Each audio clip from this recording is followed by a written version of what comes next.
If you think of the map of the state, you have Dearborn, where they're telling the Henry Ford story. In Lansing, you have the R.E. Olds story, Oldsmobile, and Rio. And then if you go to the west, to Kalamazoo, or to Hickory Corners, and the Gilmore Museum, they're telling their automotive story there. However, right in the center of that is this wonderful story in Jackson with a tremendous automotive heritage that no one's telling. So we're trying to tell this narrative that's so important to this community. It has to be preserved, that no one else is telling. The Hackett Auto Museum is a project under the umbrella of the Horace and Mabel Hackett Foundation, and our goal is to encapsulate and to preserve and to protect Jackson's automotive history. We're sitting in a circa 1902 brick building built in the New England mill style of post and beam. This building was originally constructed by Charles Lewis of Lewis Spring and Axle, who was Jackson's largest employer prior to the turn of the century. He built this complex, of which there's only 2 buildings left, and we're fortunate enough to be sitting in this very historic building. As you can see behind me, we have original windows, we have the original brickwork, original post and beam, ceilings, floors. There's a tremendous amount of automotive heritage right here in this facility. Our target date for the grand opening is May of 2020, because we had to give ourselves a hard stop date to keep moving forward on the project. Some of the things that the public will be able to see here are some of the very early cars that were made right here in Jackson, which dates back to the turn of the century. They'll be able to see an electric car that was assembled here. They will be able to see America's first automobile that was designed to be energy efficient, called the Argo car.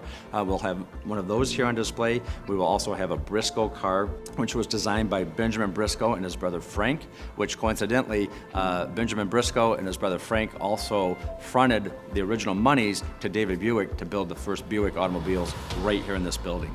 Also on this property and in this building were the first Jackson-made automobiles, both Jackson cars. The first one, which was a steam-driven car, which is spelled Jaxon, and then the gasoline version of the automobile, which is Jackson, just like the city.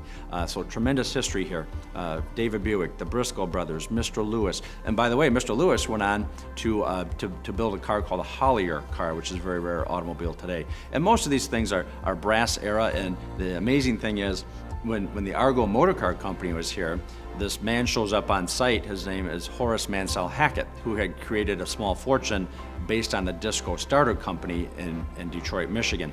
He shows up with $250,000 in his pocket and says, hey, Briscoe brothers, I'd like to buy into the business. So suddenly he becomes vice president of the Briscoe Motor Car Company. And then that evolved into the Argo Motor Car Company that Mr. Hackett purchased, and then changed the nameplate to Hackett Automobiles. And then also, he did a very fascinating thing. This is 100 years ago. He went around the country buying up failing car companies of the day, shipped their parts here to Jackson, and then built cars based on the parts that he had.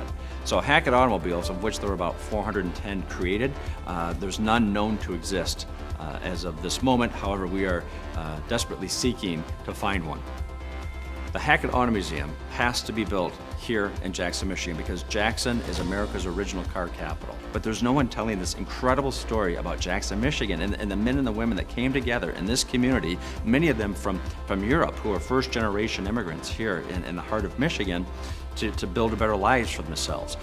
So it's not about telling a story about a specific car or a specific name of a car. It's about telling the stories of those families and those generations that came here, who built the components that came together to build these cars. And there's currently no one telling this incredible narrative. For us, even though we're seeking out private investment and state and federal grants, it's very important that we get people in the community to be a part of this. So if someone wants to donate, either create a financial gift, we have the capabilities of doing that. If someone wants to give an artifact, we have the capabilities of cataloging that artifact and keeping it properly stored for future study and for future people to come in and enjoy seeing those things. For me, when we started this project, it was very important that the Hackett Auto Museum project be community-based. So for me, it was job number one that we hire only local contractors. And I'm so happy to say that we have Kirk Mercer from R.W. Mercer Construction acting as our general contractor. We have Jeanette Woodard, who has a background in historical architecture. She's acting as our architect and engineer on this project. We have the Medina brothers, who are doing our brickwork here on the building. And we also have Charlie Donegan of North Ply, who's doing our new roof. So it's very important this is a community-based project, and I'm so thrilled that we've been able to hire everything that we need right here from our own community of Jackson.